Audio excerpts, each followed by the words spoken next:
Hello students, welcome to DAV Social Science class 7. Today we are going to start chapter number 7, that is human environment.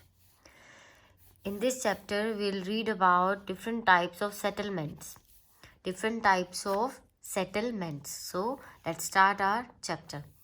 We have read in earlier chapters that about environment. Environment जो है natural और man made environment दोनों का mixture है. ठीक है, एक environment में नेचुरल और मैन मेड बोथ एक्टिविटीज़ होती है. इन दिस चैप्टर, इस चैप्टर में हम क्या पढ़ने वाले हैं? We study about specific aspects of human environment. Human environment के रिगार्डिंग जो सेटलमेंट्स, ट्रांसपोर्टेशन और कम्युनिकेशन जो प्रोग्रेस हुई है वो ह्यूमन के एक्टिविटीज़ के अकॉर्डिंग कैसे हुई है. ठीक है, फर्स्ट हम पढ़ रहे हैं सेटलमेंट, मतलब रहने की व्यवस्था कैसी थी. रहने की व्यवस्था कैसी थी, कैसे कैसे जो है ग्रो हुई. Settlement means a cluster of groups of houses. Settlement का मतलब क्या है? क्लस्टर होता है ग्रुप ऑफ हाउसेस, जहाँ पर बहुत सारे घर बने हुए हैं. ठीक है, ग्रुप ऑफ हाउसेस बने हुए हैं, उसे क्या बोलते हैं? Settlements. Settlement is the primary resident of human society. मतलब सेटलमेंट एक ऐसी जगह है जहाँ पर ह्यूमन जो है अपना रेजिडेंस विकसित करते हैं. रेजिडेंस मतलब रहने की जगह.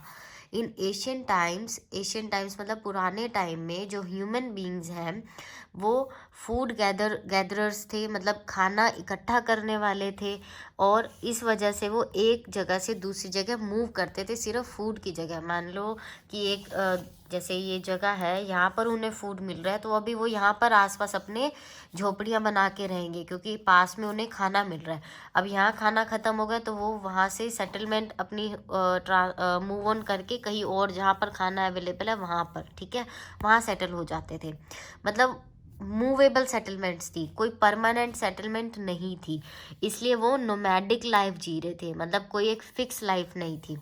दे are completely dependent on the environment. Properly वो टोटली एनवायरनमेंट पे डिपेंड रहते थे. ठीक है, कि उनकी फूड, शेल्टर और क्लोथिंग की नीड जहाँ पूरी होती थी वो अपनी सेटलमेंट वहीं पे ग्रो करते थे. दस देयर सेटलमेंट्स वर टेम्परेरी, इसलिए उनकी सेटलमेंट्स जो है टेम्परेरी होती थी. इन पोस्ट स्टोन एज के बाद की बात है तो ह्यूमन बींग्स ने क्या लर्न करना शुरू किया कि एग्रीकल्चर कैसे होता है और फार्मिंग कैसे होती है. अब दो टर्म्स आई है, एक एग्रीकल्चर और फार्मिंग. एग्रीकल्चर वाइडर टर्म है और फार्मिंग जो है नैरो टर्म है. Gradually the concept of settled life came into being. अब जो है यहाँ से पोस्ट स्टोन एज से सेटल्ड लाइफ शुरू हो चुकी है. सेटल्ड मतलब अब लोग एक फिक्स जगह पे रहना शुरू कर चुके हैं, बार बार मूव नहीं कर रहे हैं. The concept of settled life came into being. The shelters were built near the areas where land could be cultivated for temporary stay. अब shelters मतलब उनके घर जो है कहाँ बन रहे थे? ऐसे एरियाज के पास जहाँ पर जो लैंड है, जो ज़मीन है वो उपजाऊ है, मतलब वहाँ पर खेती बाड़ी की जा सकती है. और settlements were made with the help of branches of trees and were covered with leaves. ऐसे बनती थी, टेम्परेरी सेटलमेंट्स थी अभी भी. लेकिन स्टोन एज के बाद की बात अगर हम करें तो सेटलमेंट्स जो है सीजनली होने लगी. जैसे आपको पता है खेती बाड़ी कुछ सीजन्स में होती है. एक पर्टिकुलर सीजन में ऑल द 12 मंथ्स जो है वो नहीं होती है.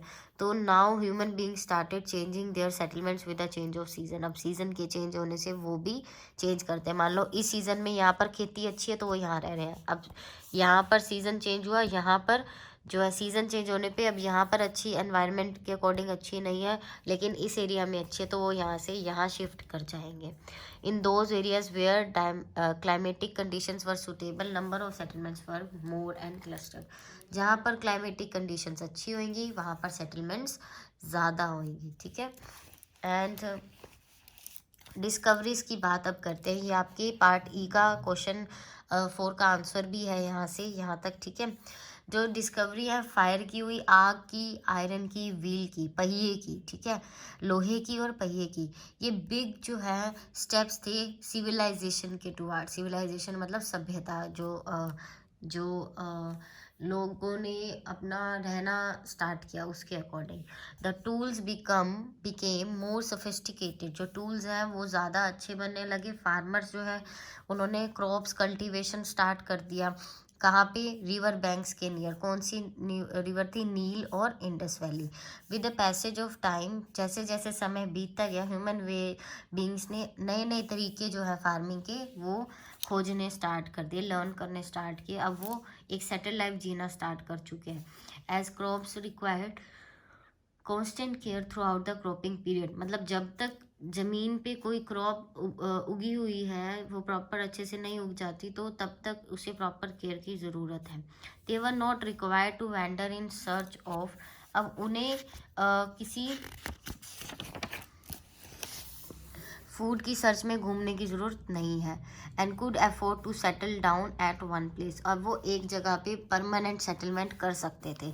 Hence building of permanent shelters, अब शेल्टर जो है परमानेंट बनने लगे। डोमेस्टिकेशन ऑफ एनिमल्स, जो एनिमल्स हैं उन्हें डोमेस्टिकेट किया गया। डोमेस्टिकेट मतलब पालतू बनाया गया, ठीक है। And uses of clothes made of fibre became a part of human life, ये सब जो है एक ह्यूमन लाइफ का पार्ट बन चुके थे। अब एडवांसमेंट हुई साइंस और टेक्नोलॉजी की, तो ह्यूमन बींग्स ने क्या किया? Have been able to modify the natural environment, अपनी नीड्स के अकॉर्डिंग नेचुरल एनवायरनमेंट को भी वो चेंज करने लगे।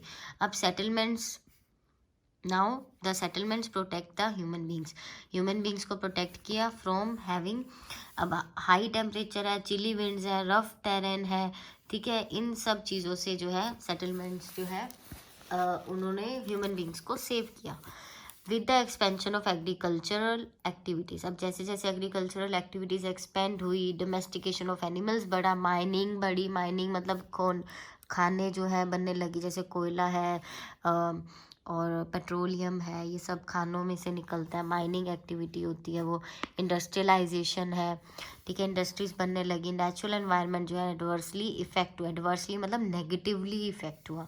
The growth of towns and cities as well as industrialisation have shrunk the green belt area, जो ग्रीन बेल्ट एरिया था मतलब जहाँ पर अगर आप दूर से देखोगे, पिक्चर क्लिक करोगे ऊपर से आसमान से, तो वो पूरा ग्रीनरी लगती थी कि वहाँ पर बहुत ज़्यादा कल्टीवेशन किया गया। लेकिन इंडस्ट्रीज बनने लगी, टाउन्स और सिटीज़ बनने लगे, तो ग्रीन बेल्ट एरिया जो श्रंक, मतलब श्रिंक की ये सेकेंड फॉर्म है, श्रंक मतलब ख़त्म होता गया, ठीक है।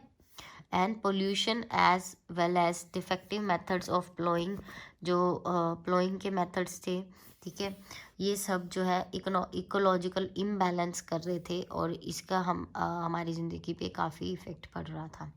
अब ऐसे फैक्टर जो परमानेंट सेटलमेंट की ओर लेके जा रहे थे ह्यूमन बींग्स को। अवेबिलिटी ऑफ वाटर, ये पार्ट ई का फर्स्ट आंसर भी है, ठीक है।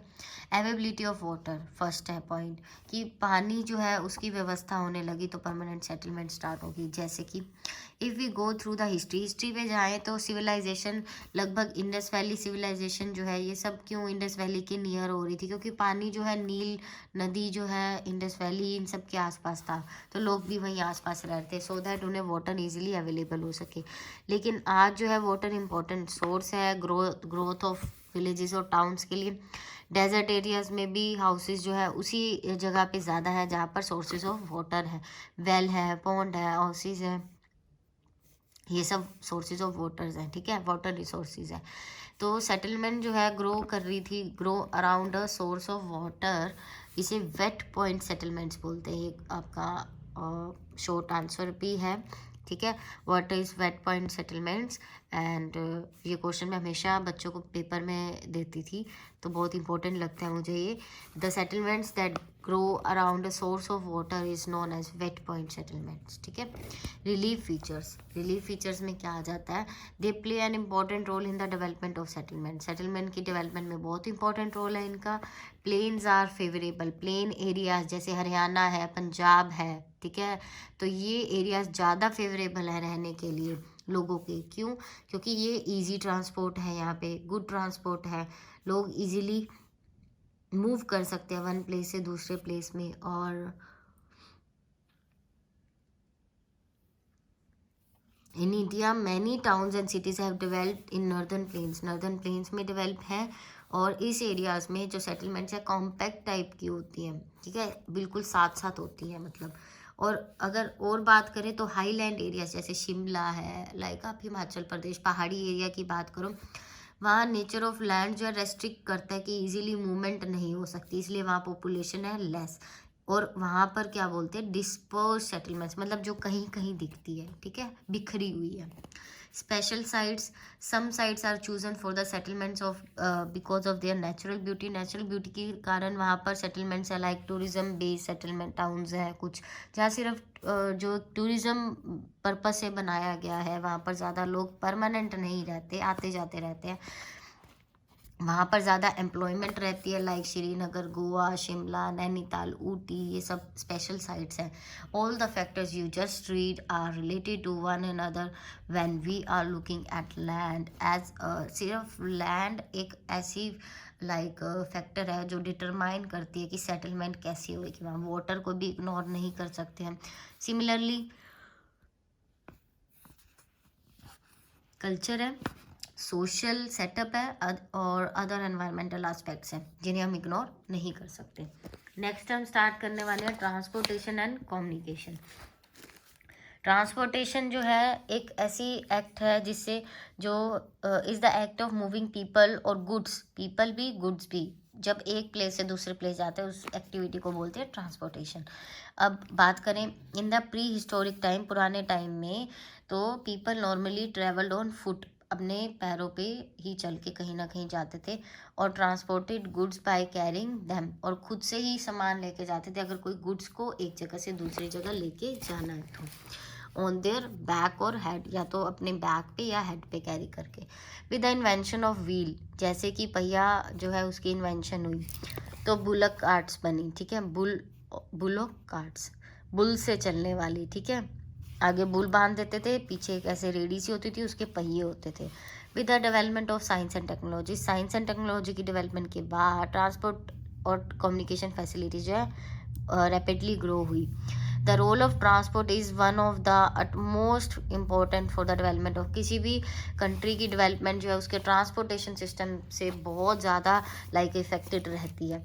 तभी तो नेशनल हाईवेज बन गए हैं इतने, मतलब आप अगर रोड्स देखोगे आज इंडिया की तो कितनी अच्छी बनी हुई है। The pace of development depends upon the level of infrastructure and transport facilities, मतलब पेस मतलब स्पीड, डेवलपमेंट की स्पीड भी इसी पे डिपेंड करती है, इंफ्रास्ट्रक्चरल और ट्रांसपोर्ट फैसिलिटीज़ पे। A good transport network helps the people to move from one place to another which also influences the social development, ठीक है, सोशल डेवलपमेंट पे भी इफेक्ट करता है। There is a great impact of transport on the economic development of place, place पे भी depend करता है, ठीक है। And we know that transport system connect cities and towns, transport जो सिटीज़ को टाउन से जोड़ता है, एक दूसरे को आपस में जोड़ता है। It can help people to send the surplus production from to different markets, like एक जगह खेती हुई वहाँ पर बहुत ज़्यादा, लाइक किसी गांव में खेती हुई किसी चीज़ की, अब सारे उस गांव के लोग तो नहीं खाएंगे, तो ट्रांसपोर्टेशन ही तो ऐसा सिस्टम है जिससे वो शहर में जाके सब्जियां या कुछ भी है बिकता है, ठीक है। जैसे in return help the country in its economic growth, and ये कंट्री को हेल्प करते हैं उसकी इकोनॉमिक ग्रोथ में। One of the reasons for the backwardness of some regions of the world, कुछ रीजन्स की बैकवर्डनेस जो है पिछड़ी हुए रह गए हैं तो क्या है, सच एज ज़ेर बेसिन जो है और टुंड्रा रीजन है, यहाँ पर ट्रांसपोर्ट फैसिलिटीज़ बिल्कुल भी नहीं है वर्ल्ड में। तो अदर हैंड अगर बात करें some region like Indo Gangetic plains हैं इंडिया के, और गैंगेटिक मतलब गंगा के किनारे, ठीक है, और इंडस्ट्रियल रीजन ऑफ यूरोप है, ये वेल डेवलपमेंट क्योंकि यहाँ प्रॉपर ट्रांसपोर्ट फैसिलिटीज़ हैं। एंड ट्रांसपोर्ट नेटवर्क जो है ये ओपन हो चुका है रिमोट एरियाज़ में भी, remote areas inaccessible areas to the world, मतलब रिमोट एरिया जहाँ पर जो पिछड़े हुए इलाके हैं और जो इनएसेसिबल एरियाज है जहाँ पर पहुँचना मुश्किल है, ट्रांसपोर्ट नेटवर्क हमें वहाँ भी हेल्प करता है। ट्रांसपोर्टेशन हेल्प करता है इंडस्ट्रियलाइजेशन में एक जगह से दूसरी जगह, और raw material easily transport provide करता है कि माइनिंग एरिया से फार्मर्स और फैक्ट्रीज में आ सके, ठीक है। Mode of transport very easy the chapter is about to close कि ट्रांसपोर्टेशन के बाद बस हम वाटरवेज पढ़ेंगे, एयरवेज पढ़ेंगे, pipelines. Very easy chapter, common sense का है ये बिल्कुल chapter. Modes of transportation, roadways, railways, waterways, airways, pipelines. ठीक है, रोडवेज की बात करते हैं, सबको ही पता है। ठीक है, it is use for the movement of passengers और goods for shorter distances. Roadways shorter distances में सही रहता है।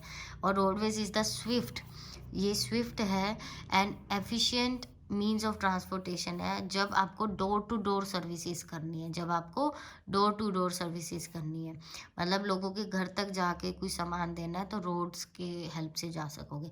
Roads help in the transportation of perishable items. अब किसी के घर ट्रेन तो जाके रुकेगी नहीं ना, तो आप बाय रोड ही जाओगे।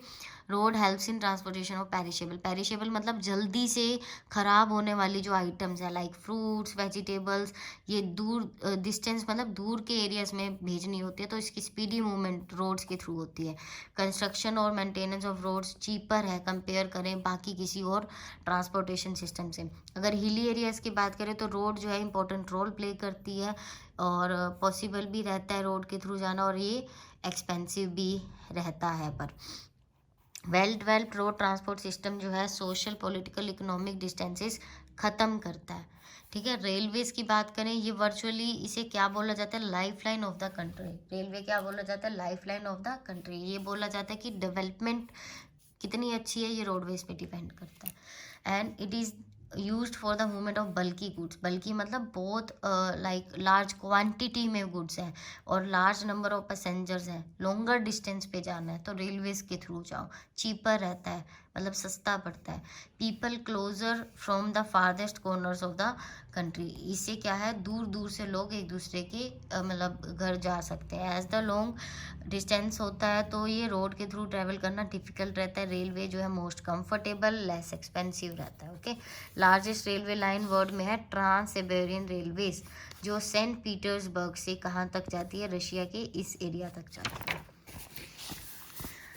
एंड अर्लियर ट्रेन जो हैं वो कैसे रन करती थी, कोल इंजन से, लेकिन आजकल डीजल और इलेक्ट्रिक इंजन आ गए। इलेक्ट्रिफिकेशन ऑफ रेलवे जो है उसे पोल्यूशन कम हुआ है और लार्जर नंबर ऑफ पैसेंजर एक जगह से दूसरी जगह जा सकते हैं। टेक्नोलॉजी के एडवांसमेंट से जो फास्ट मूविंग ट्रेन्स बनाई गई, एग्जांपल राजधानी है, शताब्दी है, ये इंट्रोड्यूस हुई। Also from local movement of people के लिए भी लोकल ट्रेन्स बनाई गई हैं, मेट्रो बनाई गई है, कोलकाता, दिल्ली, मुंबई, बेंगलुरु, जयपुर, चेन्नई, इन सब जगह मेट्रोस चल रही हैं। वाटरवेज की बात करें, ठीक है, वाटरवेज के बारे में चीपेस्ट मोड है अगर आपको हैवी और बल्कि गुड्स सेंड करनी है, लेकिन उस जगह वाटरवे का पूरी सुविधा होनी चाहिए जहाँ सेंड करनी है।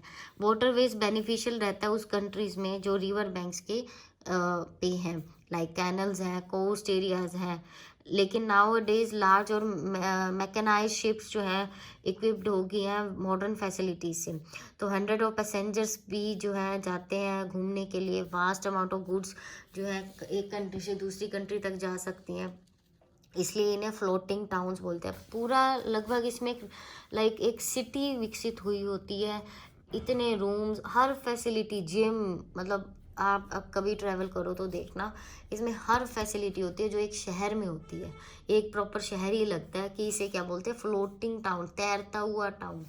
एयरवेज की बात करें, ये लेटेस्ट और फास्टेस्ट है, देखो बहुत फास्टेस्ट है एंड रिलेटिवली एक्सपेंसिव ज़रूर रहता है लेकिन जल्दी से पहुंचा देता है। एयरवेज जो है जो डिस्टेंसेस है कम कर रहा है, लॉन्गर डिस्टेंसेस को शॉर्टर में कन्वर्ट कर रहा है और वर्ड को एक यूनिट में कन्वर्ट कर रहा है। क्यों? क्योंकि आप इजीली कहीं ना कहीं पहुंच सकते हो। हाईली सूटेबल है रेलवे से और रोडवेज से, और डिफ़िकल्ट रह जाता है अगर वहाँ पर एयरवेज फैसिलिटीज़ नहीं है।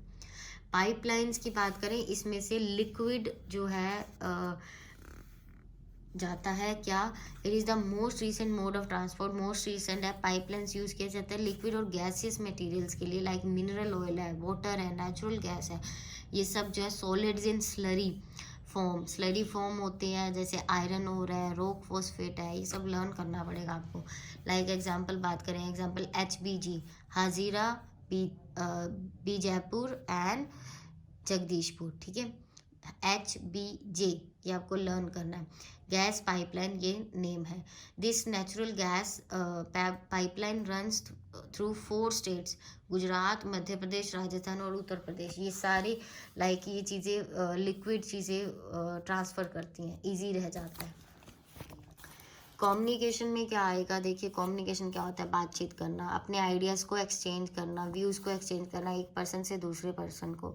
It can be at personal as well as at mass level. Personal level पे भी हो सकता है कि आप 1 to 1 कम्युनिकेशन कर रहे हो। मास लेवल पे मीडिया कम्युनिकेशन हो गया, मीडिया में न्यूज़ में कोई चीज़ आ रही है, कितने लाखों करोड़ों लोग सुनते हैं। 1 to 1 मतलब आप सिर्फ अपने फ्रेंड से बात कर रहे हो, किसी से बात कर रहे हो।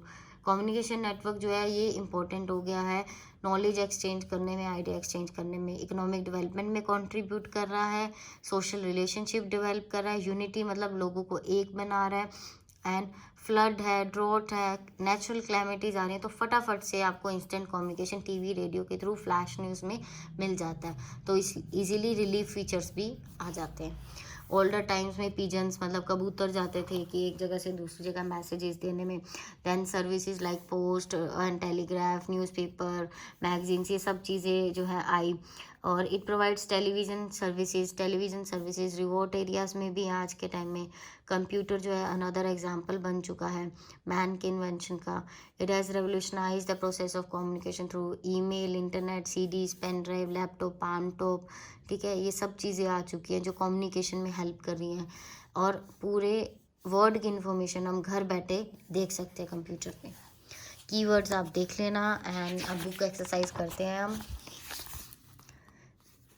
ए एंड थर्ड का आंसर है a, then again a, then d and shorter, pipelines, Delhi, Jaipur, environment, television, false, true, false and false. And आपको क्वेश्चन आंसर डिस्क्रिप्शन बॉक्स में कुछ दिनों तक मिल जाएंगे। Thank you.